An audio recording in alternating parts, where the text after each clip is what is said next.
আল্লাহ পাক রব্বুল আলামিন পরীক্ষা করার জন্য হযরতে ইব্রাহিম আলাইহিস সালামকে জানায়া দিলেন, ও পয়গম্বর ইব্রাহিম আলাইহিস সালাম, শোনো, তোমার সন্তান সহ স্ত্রীকে নিজের থেকে আলাদা করে দাও। হযরতে ইব্রাহিম আলাইহিস সালাম তার সন্তান সহ বাচ্চা মাত্র দুধ খায়, শিশু বাচ্চাটাকে দিয়া হযরতে নিজের স্ত্রী হাজরা আলাইহিস সালামকে বহুদূর লম্বা সফর করার পরে বর্তমানে যেখানে মক্কা আছে এই মক্কার প্রান্তরে রেখে আসলেন। যেই মক্কার প্রান্তরটা আগে কখনো মানুষ বসবাস করত না, জনমানুষের বসবাস ছিল না, সেখানে কোনো মানুষ ছিল না, জন ছিল না, সেখানে কোনো ঘর বাড়ি ঘর কোনো কিছুই ছিল না, কোনো খাদ্য ছিল না, কোনো প্রকারের পানির ব্যবস্থা ছিল না।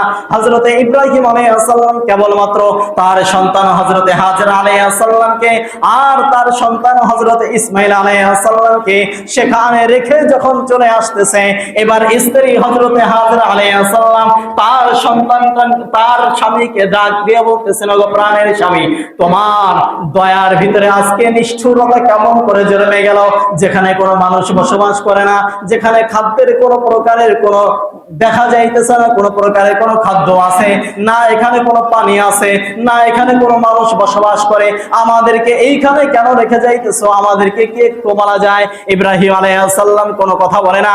এক পর্যায়ে হযরতে হাজরা আলাইহিস সালাম ডাক দিয়ে বললেন, ওগো পয়গম্বর ইব্রাহিম, আপনি আমাদেরকে সন্তান সহ এইখানে রেখে যাইতেছেন, এটা কি আপনার আল্লাহর আদেশ?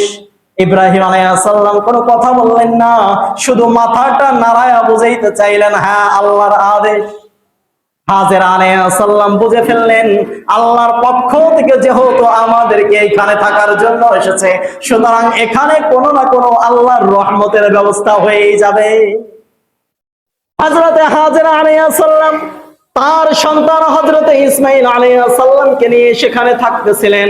ইব্রাহিম আলাইহিস সালাম কিছু খেজুর দিয়ে আসছিলেন, কিছু পানি দিয়ে আসছিলেন। কিছুদিন যাইতে না যাইতে খেজুরগুলোও শেষ হয়ে গেছে, পানিগুলোও শেষ হয়ে গেছে। দুধের সন্তান হযরতে ইসমাইল আলাইহিস সালাম পানির জন্য কান্না করতেছে। যখন কান্নাকাটি করতেছেন, মাকে ডাকতেছেন। হযরতে হাজরা আলাইহিস সালাম তিনিও যেহেতু খাবার নাই, নিজেও যেহেতু তৃষ্ণার্ত, সুতরাং তিনি আর বুকের ভিতরে ওই রকম ভাবে দুধ নাই, বাচ্চাটাকে দুধ পানাহার করাবে। হাজরা আলাইহিস সালাম তিনি দৌড়াদৌড়ি শুরু করতেছেন।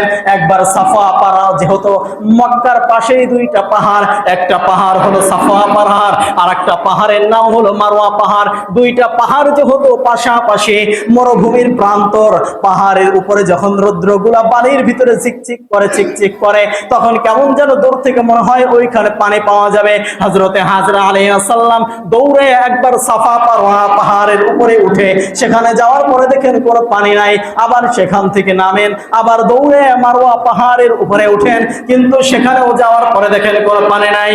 এইভাবে দৌড়াদৌড়ি করেছেন মোট 7 বার। আল্লাহ পাক রব্বুল আলামিন বলেন, এই হাজরা আলাইহিস সালামের দৌড়াদৌড়িকে আমি আল্লাহ পাক রব্বুল আলামিন এতটা পছন্দনীয় মনে করলাম, দুনিয়ার যত হাজিরা হজ করার জন্য আসবে প্রত্যেকের জন্য আবশ্যক করে দিলাম তারা যেন সাফা এবং মারওয়া পাহাড়ের মাঝখানে 7 বার দৌড়ানি দেয়।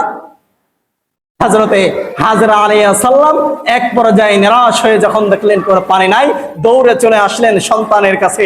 সন্তানটাকে রেখে গিয়েছিলেন মরুভূমির উপরে, বালুর উপরে। সন্তানকে আসার পরে দেখতেছেন সন্তান যখন পানি করে মা বলে যখন চিৎকার করতেছিল, তার পা গুলো যখন ছুটাছুটি করতেছিল, হাতগুলো যখন ছুটাছুটি করতেছিল, পায়ের গোড়ালি থেকে বালির ভিতরে কিছুটা আঘাত প্রাপ্ত হয়েছে, সেখান থেকে কিছু বালি সরে গেছে, আল্লাহর কুদরতে সেখানে কিছু পানি জমে গেছে। হযরতে হাজরা আলাইহিস সালাম ব্যারিকেড দিতে শুরু করলেন, পানি উঠতে শুরু করেছে তল দিয়া। উলামায়ে কেরাম বলেন, যদি হাজরা আলাইহিস সালাম তৎক্ষণাৎ যদি ব্যারিকেড না দিতেন, যদি আটকায় না দিতেন, তাহলে গোটা পৃথিবীর ভিতরে এই পানিগুলো মিষ্টি পানি, সুন্দর পানি, যেই পানির নাম আমরা প্রত্যেকেই জানি। সকল হাজিরা এখনো পর্যন্ত পানি পান করে। পুরা সৌদি আরবের ভিতরে পানি, সেই পানিগুলো বন্টন হয়, পুরা পৃথিবীর ভিতরে সেই পানিগুলো বন্টন হয়। সেই পানির নাম হলো জমজমের পানি। গোটা পৃথিবীর ভিতরে যত পানি পৌঁছাক না কেন, কিন্তু আজও পর্যন্ত সেই পানি কোনোদিন শেষ করতে পারে না। হযরত ইসমাঈল আলাইহিস সালামের পায়ের ওই আঘাত থেকে শুরু হয়েছে।